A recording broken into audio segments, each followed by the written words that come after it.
beloved Boss Mike Cervera. Ito nga ating main topic, mga kababayan. Handa na ba kayo? Dito sa artistang politiko, oo, abay ng batok, nanakit, ng apak ng paa, at ng apak ng pagkatao. Ha? Grabe ito, mga kababayan ko. Oh, mga kababayan, nako, ewan ko na lang. Eto na, pasok! Ang pananakit ni late Representative Richard Gomez kay Philippine Fencing Association President Rene Gacuma sa 2025 Grabe, no? SEA Games sa Thailand. Kwento ni Gacuma, nag-ugat ang insidente dahil sa pagpapalit ng lineup ng fencing team. Paliwanag niya, pinalitan si Alex Larazabal dahil na-miss nito ang training at late nakapag-submit ng travel documents. Si Gomez ang Philippine Olympic Committee Vice President at kasalukuyang Director ng PFA kung saan miyembro rin ang kanyang anak na si Juliana. Yun! Baka naman hindi napaboran yung anak. Grabe no mga kababayan ko, no? Dahil lang po doon, sa ganun, ano? Alam nyo mga kababayan, ewan ko ba? Alam nyo, hindi ko ugali ho yung yung bang mapagmataas. Kayo ba ugali nyo yun? Yung bang dahil kayo kilala, sikat, politiko, may kapangyarihan, may pera, mga kababayan, para bang lisensya nyo na ba yun para manakit ng kapwa nyo tao? Mga kababayan ko? Mga kababayan, wag nyong uugaliin yung ganun dahil kayo na may pera. Kasi may ganun tayong mentalidad ng mga Pilipino, mga kababayan, mentalidad yan. Yung bang kapag ikay nakakaangat na sa buhay, payo ko po ito, hindi ko naman nila lahat, hindi ko binabawasan. Ito'y totoong hango sa buhay. Marami pong mga kababayan tayo na mga nagpunta ng mga abroad, seaman, ganyan, mga uuwi ng Pilipinas. Mga kababayan, nag-iiba yung mga ugali. Natu-turn po ako sa ganun, mga kababayan ko, sa totoo lang. Oo. Ako, mga kababayan tapating ko kayo. Ako naabot ng, malayo na rin naman yung kung ano yung naabot ko, mga kababayan. Never kong naging ugali yung mapangmata ng kapwa. Oo.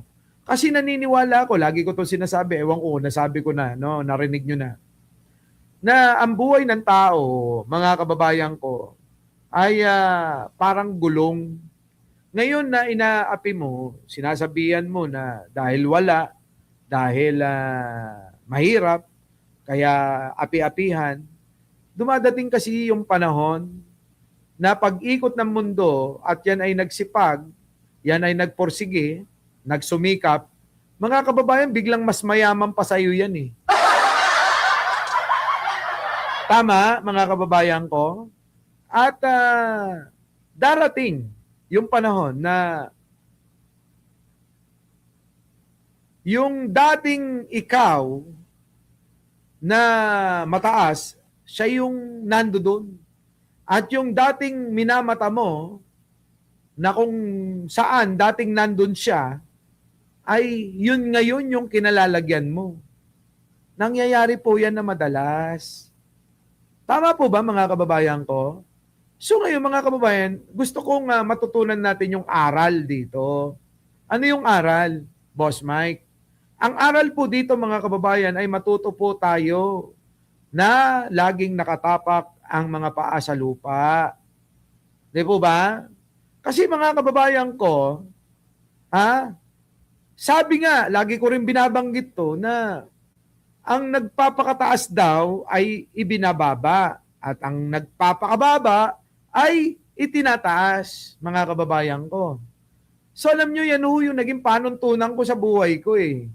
Kaya mga kababayan, yung iba nating mga kasama, nagtataka bakit ko raw sila sinasamahan, bakit ko pinakikisamahan, bakit daw ako sumasama sa kanila, at bakit daw ganun yung pakikitungo ko sa kanila, para bang dapat daw ay hindi ganun dahil iba daw. Hindi ho, hindi po ganun yung aking mga naging panuntunan sa buhay. Hindi po. Kundi yung naging panuntunan ko kung paano makipagkapwa-tao at kung paano yung the more na ikay tinataas, lalo kang nagpapakababa. Ganun po, mga kababayan ko. Ha? Yun po yung naging panuntunan ko sa buhay. Kaya ako naman, mga kababayan, kahit kanino nyo ko iharap, kahit sinong tao, kahit ano pang posisyon, kahit kay presidente, hindi po ako nahihiya at hindi po ako kailanman magkakaroon ng konting pag-aalinlangan para makipag-usap. Bakit to, mga kababayan ko? Dahil totoo tayo Yung pagiging genuine natin ang mahalaga. Totoong tao ka. Totoong ikaw yan. Walang halong pag-iimbot, walang halong pakadramahan, walang halong itsosan. Diba? Oo. Madali ako mag-sorry kapag mali ako. Kilala nyo ako Sa totoo lang, mga kababayan ko. Lahat ng tao. Kaya nga sa lugar ko, mga kababayan ko, yung Kia Pride ko sa labas ng bahay, kahit na nakaparada dyan, hindi naaano. Kasi mga kababayan ko, yung respeto nila sa'yo ay nando doon. Subukan nyo maging walang ya kayo. Magparada kayo ng isang sports car sa labas ng bahay nyo. Nako! Sigurado yan, malamang puro gas-gas na yan, tupi-tupi na yan. Diba, mga kababayan ko? Diba? Sabi ni Yet, mag-sorry ka rin kay MR. Sinong MR? Kailangan siya yung mag-sorry sa atin, Kailangan siya yung mag-sorry sa atin. Oo, mga kababayan ko. Sa mga nakadao pampalad na ako at nagkita-kita na, nakita na ako sa personal, ganon. Ay mga kababayan ko, oo, kung ano yung kakainin ninyo, kakainin ko. Kung magkakamay kayo, magkakamay ako. Madalas nga, nagkakamay lang ako Oo. Oo, sabi nga nung mga tao, sabi niya parang, hindi ka boss. Oo, sabi nila. Bakit ko kinikwento ito? Kasi mga kababayan, gusto ko pong ihalin tulad na ito yung magandang halimbawa para ihalin tulad itong si Goma na hindi dapat pinamamarisan ito, mga kababayan. Kung ano ang kakainin ko, kakainin. Oo!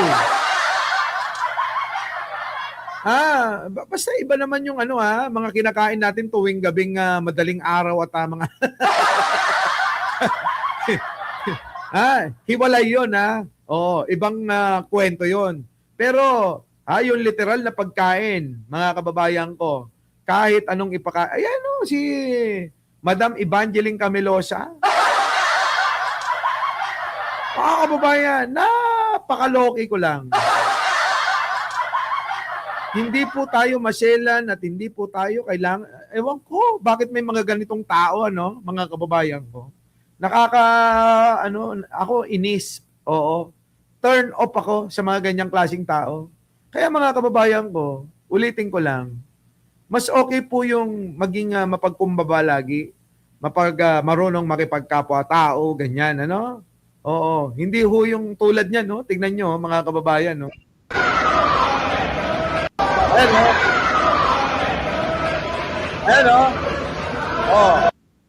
Binatukan Binatukan mga kababayan, sinampal ho yung ulo matanda na ho Senior citizen ho yun di ba mga kababayan ko? Senior citizen na ho yan. Di ba? Balik tayo mga kababayan ko May nagkwento na rin minsan dito sa channel ko na isang matandang vlogger na nagpapatotoo na sabi niya si Mike Cervera lang ang lumapit sa akin at nag-asikaso sa dami ng vlogger sa headquarters noon. Si Mike Cervera lang yung lumapit sa akin para ako'y asikasuhin, para isama ko sa mga lakad, etc. etc. Ewan ko kung natatandaan nyo yun. Kilala ni Jojo Chavez yun eh. 'Di ba? Mukhang auntie yata ni Jojo Chavez yun tsaka ni Arnold Lopez. 'Di ba? Oo, kita niyo mga kababayan. Alam nyo, ang problema lang ho, mga kababayan, kapag ka sobrang bait tayo, naabuso tayo. At ito naman ang masasabi ko dyan. Sa mga ganyang pagkakataon, maging handa na kayo at tanggapin nyo na talagang may mga tao na mapang-abuso sa mga taong mga mababait na katulad natin. Sabi ko nga sa inyo, meron nga akong pinakain mo, tinulungan mo, dinala mo sa dapat kalagyan, para kahit papano hindi na nangungutang sa'yo, mga ganon, nang hindi na ikaw inaabala, nang magkaroon na ng trabaho. Di ba? Mga kababayan, nakukuha ka pang saksakin patalikod eh. Ito naman ang ugali ko, mga kababayan ko. Ako, buhos ako sa isang tao na kaibigan kakilala sa pagtulong. Pero, kapag ka ikaw ay sumablay sa akin, ng isang beses na matinding-matindi, yung mga maliliit pinapalagpas ko yan. Pero yung matinding-matindi, mga kababayan ko, nung ka, nung ka, tama na nagkakilala tayo, tama na yun, hanggang doon na lang. Pero magkakaroon pa tayo ng mga transaksyon, negosyo, at kung ano-ano pa, no way na. Yung ugaling ganun naman ay natutunan ko sa aking lola. Sabi ng lola ko, apo ganito yan. Kapag niloko ka na ng isang beses, ng isang tao, wag mo nang dalawahan. Oo. Kasi yun ang tawag doon sa tao na yun, tanga. Mangmang. Oo, uto-uto. Oo. Diba? Kapag dinalawahan mo pa na magpauto uli, yun na yun. Tawag sa'yo, sa bagong katawagan daw ngayon, DDS ka. Ang tao ka na!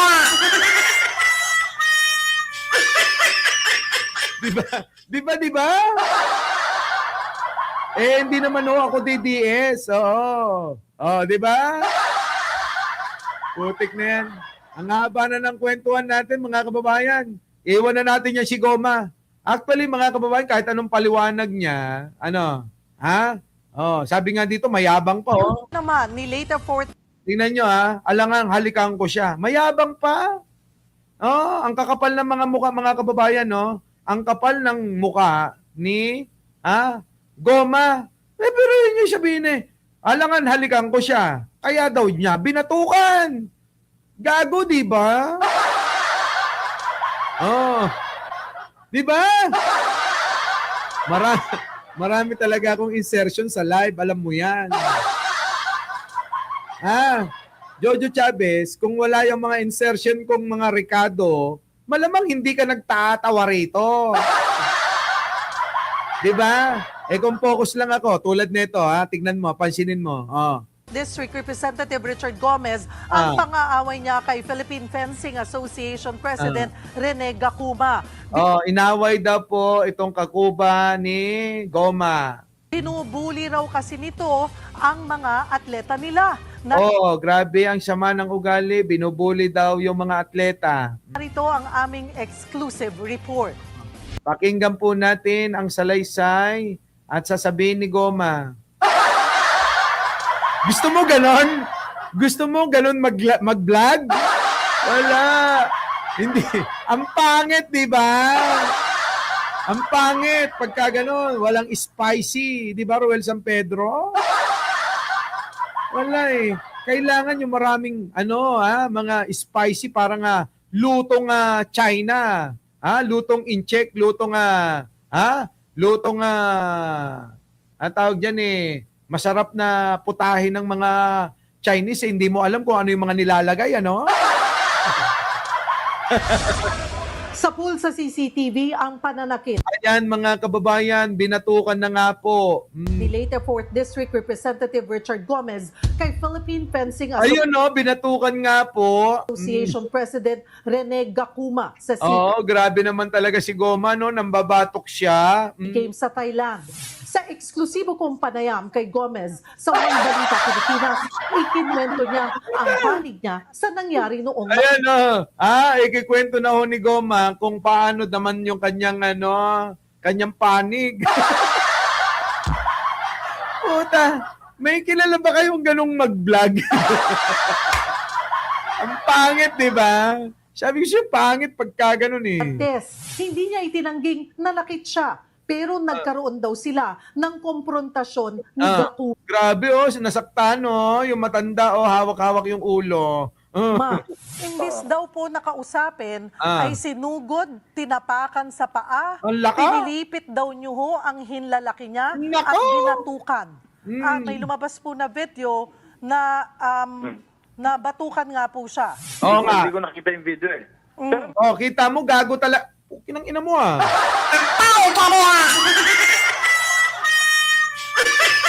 Diba? Ang yabang.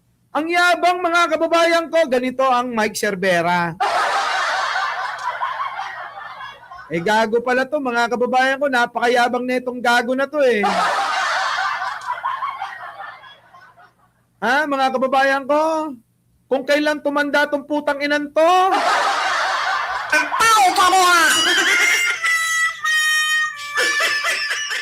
Diba?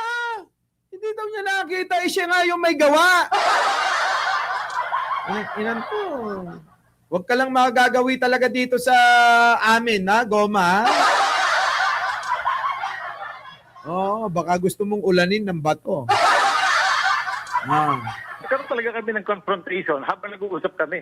Lumalapit sa akin eh. Halikan. Lumalapit daw. Naglalakad sa likod mo, gago! Ayan na, Cyber Noipe, para sa'yo yon. Gago tong idol mo. Inang-inan to. Naglalakad, lumalapit daw sa kanya. Mga kababayan, nasa likuran siya. Gago. Hindi porke pinag-KFC-han ka ni Jojo Chavez dati,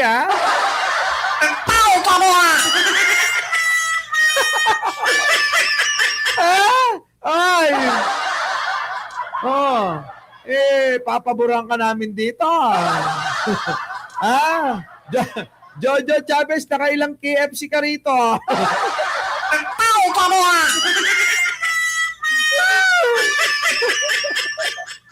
Di ba?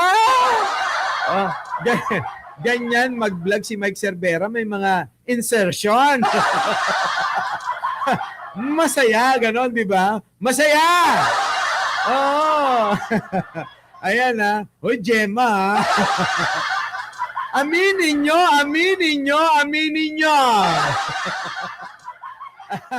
Hoy, aminin nyo! Sino ang mga nag-KFC? Dahil kay Goma. Baka naman mga kababayan ko may mga kalendaryo kayo sa mga kwarto ng araw, yung mga kalendaryo na ini-stapler ninyo sa mga dingding nyo. Diba ini-stapler nyo sa mga kwarto nyo.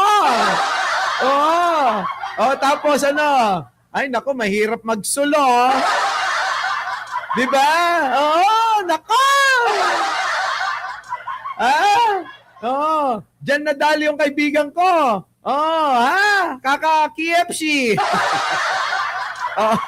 Yung naka-brief lang, naka-brief lang yung mga kalendaryo nito. Tapos, mga kababayan, kitang-kita yung mga abs, mga kababayan. Tapos, nako, tall, dark, and handsome. Talaga naman, mga kababayan ko, nako, mga kababayan, Baka may umuungol-ungol sa inyo nung araw na, Goma. Goma. Ay, goma! Pagka malapit na mga kababayan, sasabihin na, kahit sino na! Kahit sino! Kahit na yung driver na ni Cathy Cabral! Ang tao pa ko Grabe, no? Oy, mga bago. Yung mga bagong-bago dito nagtatanong kung ano daw yung KFC. Bahala kayo dyan. Yan ang problema pagka bago kayo sa channel na to. Mahuhuli kayo. Ay, nako. Ito na. Kung gano'n na niya, sino pa naman ako para umatras? Paliwanag Yabang talaga. ni Goma, nag-ugat ang away nila nang palitan ang #1 women's epi-fencing player Nako, yun ng naman Pilipinas na si Alexa Larazabal sa individual event sa SEA Games, taga-Ormoc City. Bakit ka nangingialam Yan yung di ba, presidente. Nangingialam Ang fencing player, kaparehong distrito ni Gomez. Ang dahilan daw dyan ay ang hindi umano pagtitraining ni Larazabal. Ano? Grabe. Kahit si Sir Jack, ngongo na siguro, kahit sino. Yung iba nga, kambing Sa tuloy. Manila. Pero giit ni Gomez, nagte-training naman ang fencing player nila sa Ormoc City. Pagkibuli raw na maituturing ng palitan si Larazabal isang gabi bago ang kompetisyon. Sabi nga ni Tulpo, regardless. Alam mo, Goma, regardless, kahit pa wala ka pa rin karapatang manakit, kinang ina mo. Ang tao pa mo Tama, di ba? Wala pa rin karapatang manakit si Goma. True, hindi. Kahit pa may kasalanan to, sino ka para manakit ng kapwa? Kung di ka pa naman gago talaga. Di ba? Kung di naman gago talaga to si Goma. Ewan ko, mga kababayan ko. Tama na nga, baka kung saan na naman tayo mapunta. Baka mamaya mga kababayan, mapunta na naman tayo sa bed story.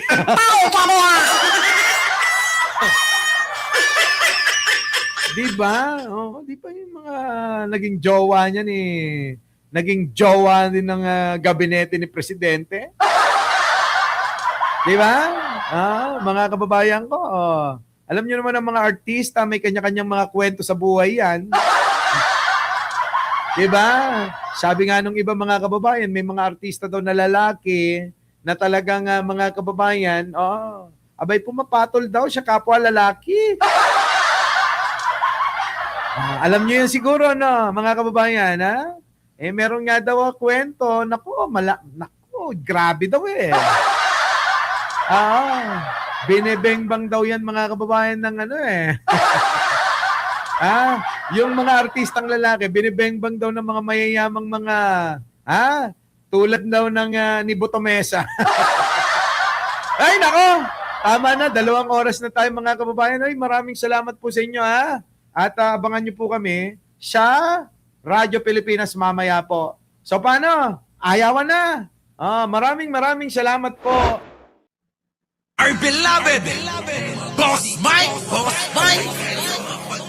Cervera.